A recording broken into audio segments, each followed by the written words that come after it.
Medical errors are not the third largest cause of death in the United States. This has been a pet peeve of mine for a long time, and it drives me crazy because the people who I follow, who tend to be contrarian, buy into this hook, line, and sinker. And it ticks me off, man. Because look, if you think I carry water for the medical industry and the hospitals, you're freaking nuts. I don't trust any of them as far as I could kick them. But let's use factual data. And I'm going to show you what this study, which purports to show that medical errors cause over 250,000 deaths a year, the third leading cause of death of American. I'm going to show you how that reflects the same kind of science that we used for the last 2 years, if you know what I'm saying. It's nuts. Look, man, be a truther, be a conspiracy theorist, all you want, but let's base it on factual stuff, not just freaking propaganda, because this is stupid. And I hate it. I was just listening to a guy today. I was like, oh my God. Not about this, about something else. I said, he kept saying, the whole thing. I was like, look, you have evidence that solidifies your points, which crush the orthodoxy. Don't go down a rabbit hole, which it's crazy. Anyway, so let's read this. This is, you're familiar with the BMJ study, right? The British Medical Journal. I think it's a BMJ. Let's start from scratch. Let's start from scratch. Hold on just a second. British Medical Journal in 2016 published a study that medical error, the third leading cause of death in the United States. And it came from Johns Hopkins folks. So who dare you question Johns Hopkins? I mean, they're the legit guys. And I always say, well, that's weird because Johns Hopkins, we had a couple guys that were on the anti 2020, 2021 train, and they got sent packing essentially. Maybe not from Johns Hopkins specifically, but certainly from a polite society. Kind of like Martin Kulldorff, who was being a big fan of pre-2020 vaxes, and then he got sent packing when he said, wait a second, I'm not sure we should be doing this in 2020. All right, so this is taking off. Everyone's like, oh my goodness, it's the third leading cause of death. 250,000 people a year die from this. All right, but we're going to go to right here. Right there. These guys, Department of Surgery at Johns Hopkins University. To call it a study would be inaccurate. It is more a call for better reporting of medical errors motivated by a lack of funding. They're basically saying we need more money. All right. Critics of this analysis have pointed out many flaws. It is based on studies whose data was never meant to be generalized to the entire U.S. hospital population. For example, one of these studies by the OIG, Office of Inspector General at the HHS, Health and Human Services, was conducted for beneficiaries of Medicare who are age 65 or older, who have disabilities, or have end-stage renal disease, which requires dialysis and transplant. So we're talking a lot of these people are sick, right? They're 65 and older, they have disabilities, or they have end-stage renal. And if memory serves, I think renal disease is basically, they're going to rubber stamp you for disability, Social Security disability. The study authors counted the number of deaths in their sample to which they believe medical errors had contributed.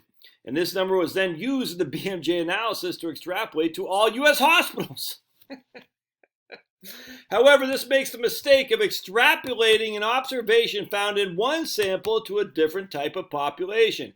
Case in point, if you look at everyone hospitalized in the U.S., 1 patient out of 10 is there to deliver a baby.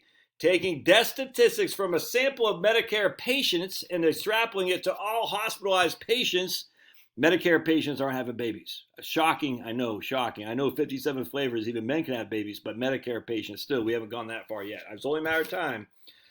Anyway, it's like turning apples to oranges. All right, but here's where it gets funny. Here's where it just goes part and parcel to what happened the last 2 years. Moreover, the studies whose results were averaged for the BMJ analysis were never about uncovering preventable deaths. Rather, their objective was to round up numbers on harm from medical care.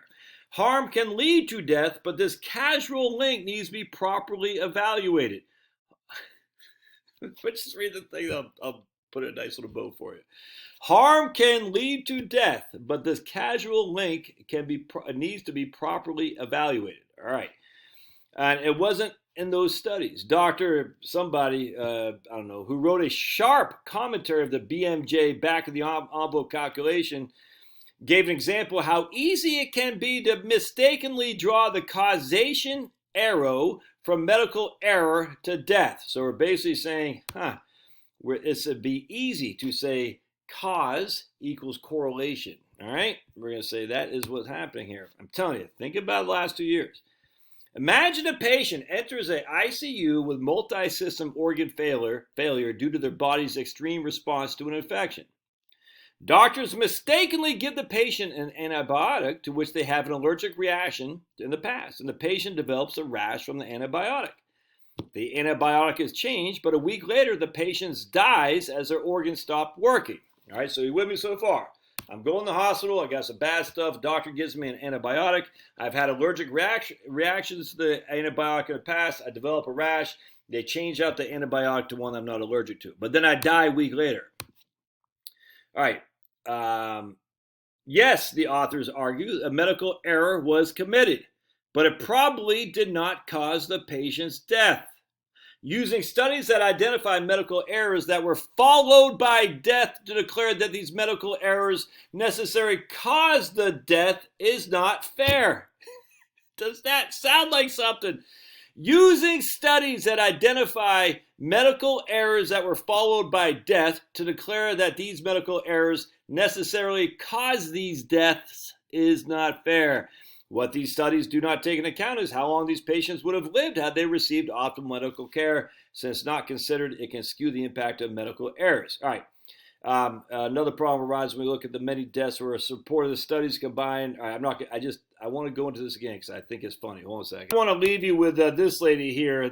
How Illinois tracks and counts something caused cases and deaths, including comorbidities.